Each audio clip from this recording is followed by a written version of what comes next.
It's funny. That you bring this up because that's been the common thread throughout my career for the last 25 years or so, 24 years. And, it used to be called multi-channel, then cross-channel, then omni-channel. But, companies have always struggled to do this. And I would say that, my 4 or 5 points that I have not changed throughout throughout all this time because it's really simple, right? At the end of the day, you need to do two things in general, right? One is to make shopping and interactions as seamless and optimized as possible for your customers. That's the first thing.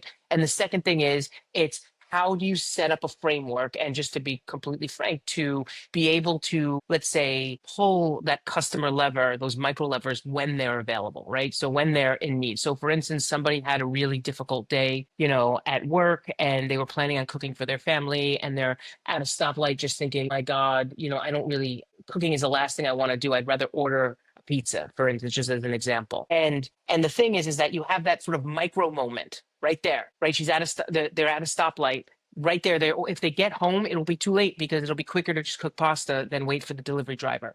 So the thing is that you got to look at how do we drive and interact with those micro moments at the time, because at that stoplight you have 45 seconds before that light turns green and they're on their way, maybe on the highway, and it's too late. So in order to do those two things, it's seamless journey design, and that means being just channel agnostic experience. And when I say that, it's not just traditional channels. It's got to be, yes, desktop, yes, app, but also think about other ways. One of the ways we solved for the problem I just talked about was we created order with an emoji, right? We made ordering so I easy. love So now this. all of a sudden text messaging, text Yeah. messaging becomes a new channel, right? So when we say channel agnostic, it's really any way that a customer can communicate with you, right? You also want to optimize your in-store tech. The thing is that what's incredible to me is that it's been so many years since beacons and digital kiosks and interactive displays have been on the market, but seeing them actually interacted together with the app and all these other things. As an example, I was just in Home Depot the other day. They have beacons, they have interactive tech, and I was looking for a part,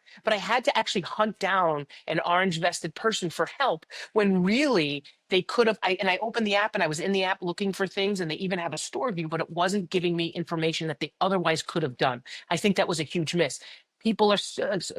My clients are still struggling to deliver that, which then drives me to contextual personalization.